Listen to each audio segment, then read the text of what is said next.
చపాతీలోకి best combination ఏంటి వెజిటేరియన్స్‌కి తప్పకుండా అందరూ పన్నీర్ బటర్ మసాలా అని చెప్తారు గదా!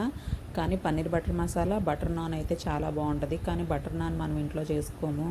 అందులోనూ ఈ చపాతీనే ఎక్కువ ఇష్టంగా తీసుకుంటూ ఉంటాం గదా! మేమెప్పుడు హోటల్స్‌కెళ్ళినా గూడా మా వారికి చికెన్ కన్నా గూడా పన్నీర్ అంటేనే చాలా ఇష్టము. మా పిల్లలకి, మా బాబుకి, మా పాపకి కూడా చాలా ఇష్టము. ఇంట్లో కన్ఫామ్‌గా వారానికి ఒకసారి చేసుకుంటూ ఉంటాము. అయితే దీంట్లోకి నేను లచ్చా పరాటాలాగా చేశాను. గరం మసాలా, కొత్తిమీర, కాస్త ఆయిల్ ఏసేసి ఒత్తేసుకోవడమే చపాతీని. చాలా వచ్చింది. 3 ఇయర్స్ బ్యాక్ మా ఇంట్లో గెస్ట్‌లొచ్చారనమాట. అప్పుడు నేను వెజ్ బిర్యానీ చేసి దాంట్లోనికి పన్నీర్ కర్రీ చేశాను.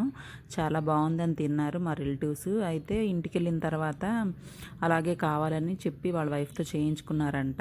చాలా వచ్చిందంట. మా అత్తగారు గూడా ఉన్నారంట అప్పుడు. పన్నీర్ బటర్ మసాలా టేస్ట్ మాత్రం చాలా బావుంటుంది. ఒక్కొక్క హోటల్‌కి ఒక్కొక్క రకంగా ఉంటుంది.